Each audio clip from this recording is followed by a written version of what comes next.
ஒரு காலத்தில் ஒரு வசதியான சிறிய நகரத்தில் விஸ்கர்ஸ் என்ற சிறிய பூனைக்குட்டி இருந்தது. நகரத்தில் உள்ள அனைத்து பூனைக்குட்டிகளிலும் விஸ்கர்ஸ் சிறியது. ஆனால் அவருக்கு மிகப்பெரிய இதயம் இருந்தது. ஒவ்வொரு நாளும் மற்ற பூனைக்குட்டிகள் ஒன்றாக விளையாடுவதையும் மரங்களில் ஏறுவதையும் நகரத்தை ஆராய்வதையும் விஸ்கர்ஸ் பார்த்தார். ஆனால் விஸ்கர்ஸ் அவர்களுடன் சேர மிகவும் பயந்தார். தான் போதாதென்று தவறு செய்து விடுவானோ சிரித்து விடுவானோ என்று பயந்தான்.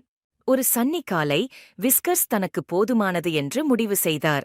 மற்ற பூனைக்குட்டிகளைப் போல தைரியமாக இருக்க விரும்பினான். எனவே ஆழ்ந்த மூச்சை இழுத்து பயத்தை ஒதுக்கித் தள்ளிவிட்டு மற்ற பூனைக்குட்டிகளுடன் சேர்ந்து அவற்றின் சாகசங்களில் ஈடுபட்டான். முதலில் விஸ்கர்ஸ் தடுமாறி விழுந்தார். அவர் தவறு செய்து சங்கடமாக உணர்ந்தார். ஆனால் அவர் விடவில்லை. அவர் தொடர்ந்து முயற்சி செய்தார். தனது தவறுகளிலிருந்து கற்றுக்கொண்டார். ஒவ்வொரு முயற்சியிலும் சிறப்பாக வந்தார். விஸ்கர்ஸ் தனது ஆறுதல் மண்டலத்திலிருந்து தன்னை தொடர்ந்து வெளியே தள்ளும்போது ஆச்சரியமான ஒன்று நடந்தது.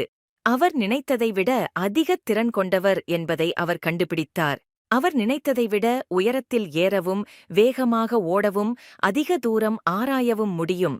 மற்ற பூனைக்குட்டிகள் விஸ்கர்ஸுக்கு ஆரவாரம் செய்து அவனது துணிச்சலை பாராட்டின. அவர்கள் அவரை ஒரு முன்மாதிரியாகப் பார்த்தார்கள். அவரைப் போலவே இருக்க விரும்பினர்.